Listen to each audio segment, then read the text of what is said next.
He's back to pass. Pressure coming. He's going to get hit in the end zone. That's going to be a safety. It's now time for Gridiron, State of the Union. Another touchdown, Porter Ridge, and they've gone up. The score is 23-17. Presented by DMR Reconstruction, North Carolina's leader in quality insurance restoration services, with crews on standby 24 hours a day, 7 days a week. DMR Reconstruction has your restoration needs covered. Give them a call at 704-327-4028. He's going to hand it off to Byram. Byram on the right-hand side. He's going to be into the end zone. Touchdown, Monroe. Gridiron State of the Union is your insider's look each week into Union County High School football. Malcolm fires one off, and it's into the end zone. Touchdown, Piedmont. Now we head into the DMR Reconstruction Studio and your host, Brian Stevenson. Can you believe it is already week 3 of the high school football season, and we are starting to see teams trend. Some are trending upward and exceeding expectations, while others are struggling and still looking for their first win. Hello, everyone, and welcome to Gridiron State of the Union. I'm your host, Brian Stevenson. A full show for you tonight. We'll talk with Sideline Mike in a few minutes about what's going on in Union County High School football, and we'll also talk to the head coach of the 2-0 Central Academy Cougars, Shane Griffin, in our Coach's Corner segment this week. Taking a look at last week's action, Weddington beat Forest Hills, Piedmont beat Porter Ridge, Cuthbertson beat Parkwood, Sun Valley over North Stanley, Monroe beat Marvin Ridge, Central Academy won, and Union Academy fell in week 2. That's a quick look at what happened last week, but now it's time for our trip around Union, and we start off with Sideline Mike as he talks about our WIXE Game of the Week. The WIXE Game of the Week features the Battle of the Academies on Friday night, Union versus Central. Union Academy takes the short drive to Walter Bickett Stadium on Friday night looking for their first win. Last week, the Cardinals fell hard to Lake Norman, Charter 27-6. UA has only scored 12 points in their first 2 games. They will need to find some offense if they're going to beat Central Academy. The Cougars come into the game with a perfect 2-0 record. First-year coach Shane Griffin has Central playing well. Last week, they beat Highland Tech 49-0. A win would give the Cougars their first 3-0 start in school history.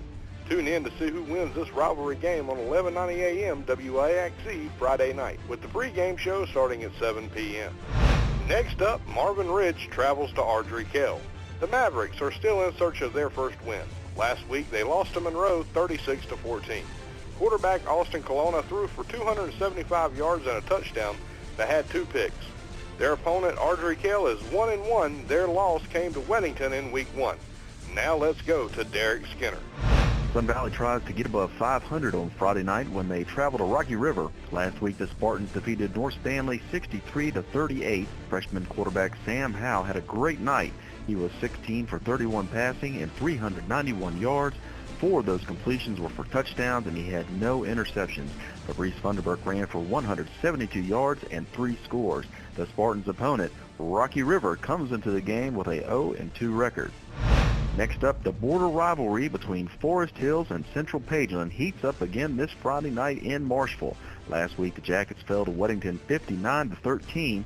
They will look for big things from their quarterback and leader Zacchaeus Rory. Their opponent, Central Pageland, is 0-1. They also had a big loss last week. They fell to Hartsville 52-13. Now let's send it over to Ken Ogden.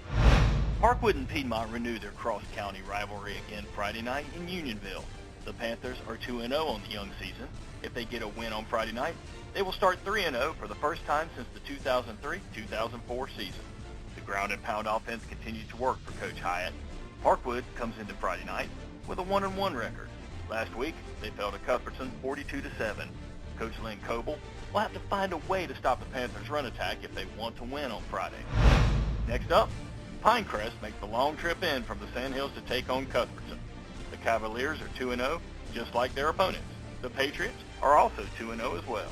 The game is in Monroe and will be part of the Union Power Cooperative Gridiron Clash. Now, let's go to Chris Rogers. Porter Ridge takes the field at noon Saturday in Monroe as part of the Union Power Cooperative Gridiron Clash. First of 3 games on Saturday, the Pirates come into the game with an 0-1 record. Last week, the Pirates losing to Piedmont 19-9. It's only the second game of the season for Porter Ridge as they had the open week in Week 1.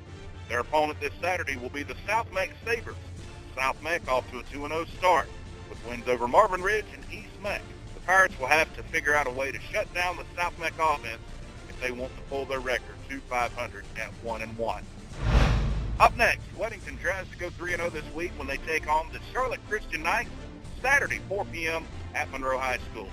The Warriors have come out on fire as of late, outscoring their opponents 89-26 in the first 2 weeks of the season. Last week they dismantled Forest Hills with Grayson Willingham solid at quarterback, Joe Bench being a good target as well. On one possession, Bench called a highlight reel catch from Willingham on a trick play. The defense seems to have picked up where they left off from last year, only giving up 2 touchdowns a game. They will have a tough game this Saturday. Next up, the Monroe Redhawks off to a 2-0 start. Last week they defeated Marvin Ridge 36-14. Quarterback Zeph Wall 6-12 passing for 191 yards. Braxton Knotts ran for 151 yards, averaging over 10 yards a carry. On the defensive side, DeAndre Staten had 3 sacks on the night, bringing his total on the year to 5. The Redhawks try to go 3-0 this week when they host the Huskies of Hunter Hutz High School Saturday night at 8 p.m. That's a look at the Redhawks. Now let's head back to the studio and Brian Stevenson.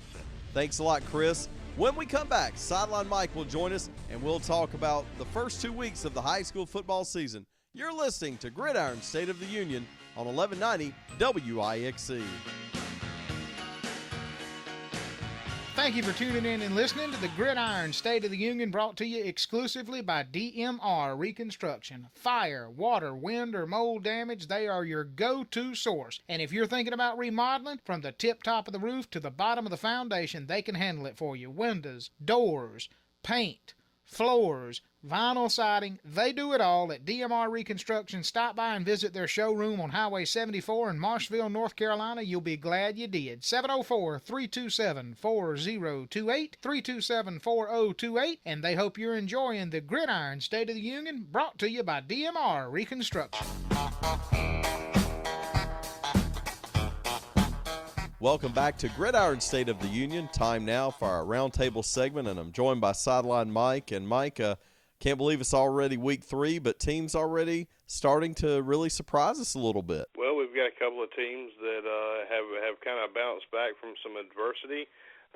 We've seen a lot of what we expected out of several teams, and some teams struggling to settle into the 2015 season. Well, one of those that you and I talked about before we got on the air here was Piedmont High School, of course.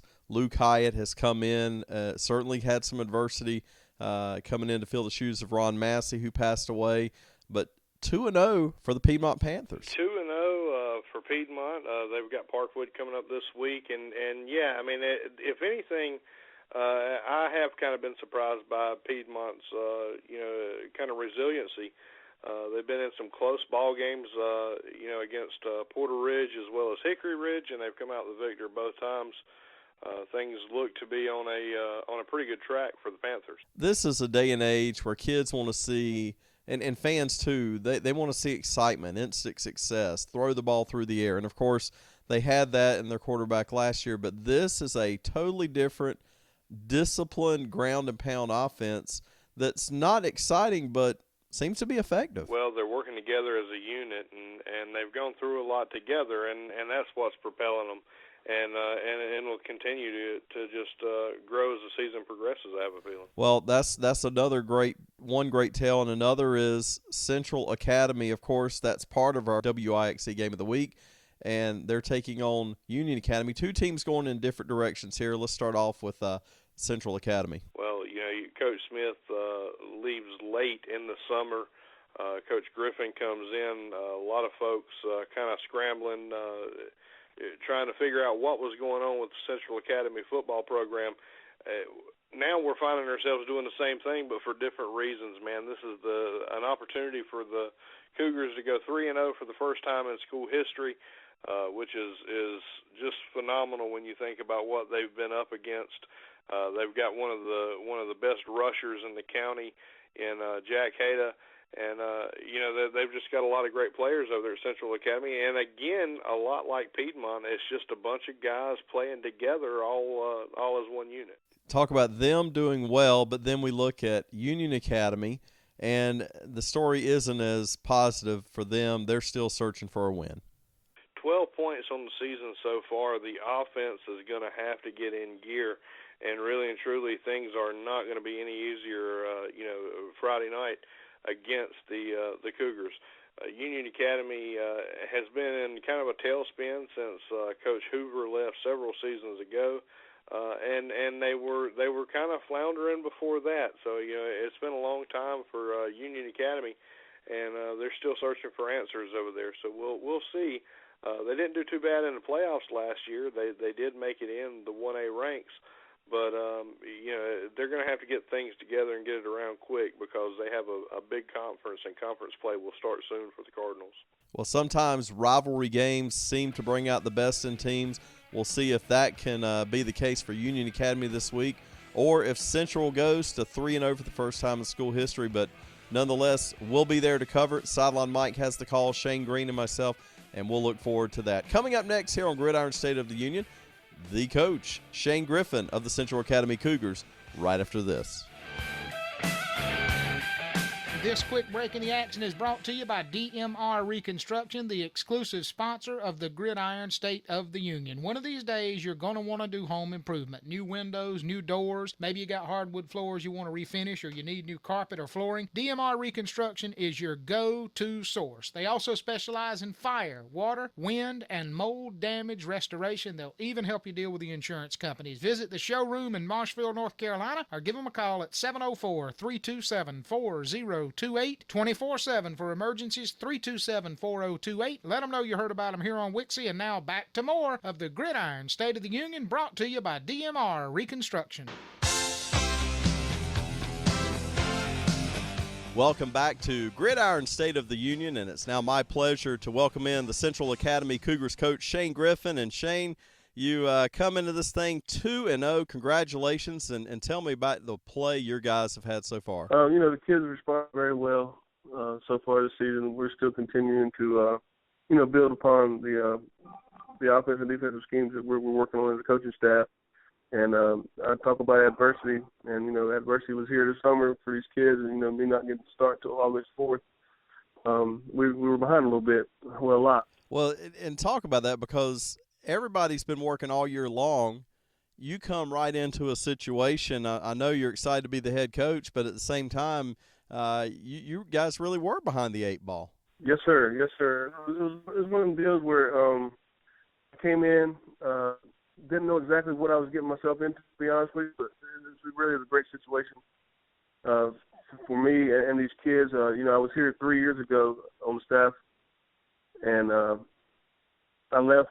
And now I'm back as a head coach, and, seeing the kids grow that were in 9th grade when I was here to begin with, and they're seniors now. I've seen these kids transform from young boys to fine young men. Well, tell me about this matchup this week. You're 2-0, great win last week, 49-0, and now you've got a team that you know a lot about, Union Academy. This is always kind of a rivalry game. Not too many miles separate these two teams. Oh yeah, this is a big week for our kids, and I'm sure it's a big week for their kids as well.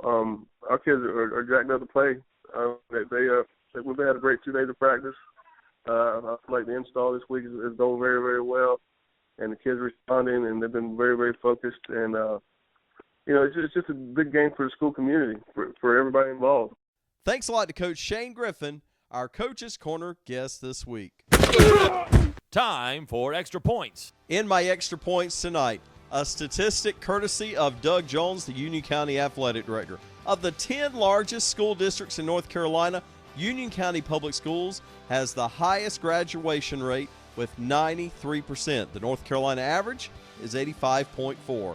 At a time where we put so much emphasis on sports, even on this show, it's good to remember that, after all, these are student athletes, and the students, whether you're playing athletics or not, are doing a great job in Union County and graduating. And, folks, that is a good thing.